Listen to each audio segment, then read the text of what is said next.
Welcome to the Financial Literacy Talk. Our speaker today is Seth Elan, who will talk about financial literacy among investors. Welcome, Seth. Thank you for inviting me. Would you describe the level of financial literacy in the United States? The level of financial literacy among retail investors is very low. This has been demonstrated by a series of surveys which involve questions about basic concepts of finance. And not only that, Americans tend to overestimate what they know, so there's a disconnect between what they think they know and what they actually know. Could you explain how you came to write a report on financial literacy? I work for the Federal Research Division of the Library of Congress. We do research for executive branch agencies. The Securities and Exchange Commission Office of Investor Education and Advocacy commissioned us to write a report in response to the Dodd-Frank law on Wall Street reform and consumer protection. So that's how we got the assignment. How did you go about your research? The first step was to collect eligible studies. We looked at a series of reports, about 40, on the topic of financial literacy. Out of the 40, we identified 11 that included actual quantitative surveys involving quizzes or questionnaires. And of those 11, 5 of them dealt with general education questions, 5 dealt with investor subgroups, and 1 dealt with fraud. What were your main findings? Our main findings was that American retail investors lack basic knowledge of finance. For example, they don't understand the meaning of compound interest. They don't understand the difference between stocks and bonds.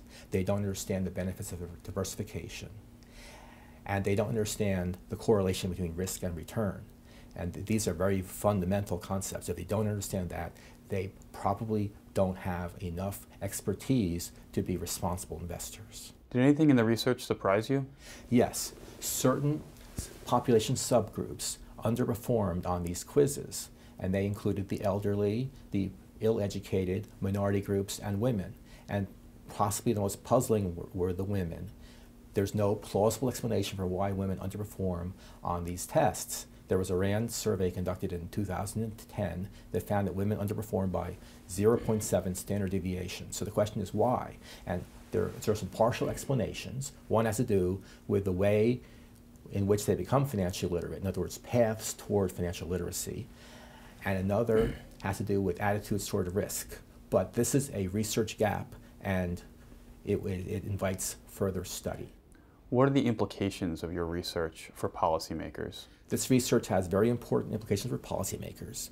Currently, the United States is transitioning from a defined benefit plan for retirement to defined contribution plans.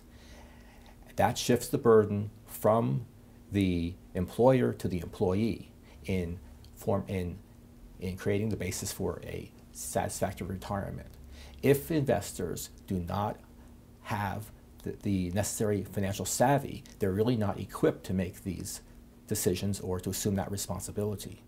What are the main takeaways from this work? There's a tremendous need for investor education. And this education is needed basically for the entire population of the country, but specifically for certain subgroups. The elderly, the young, the poorly educated, and certain minority groups.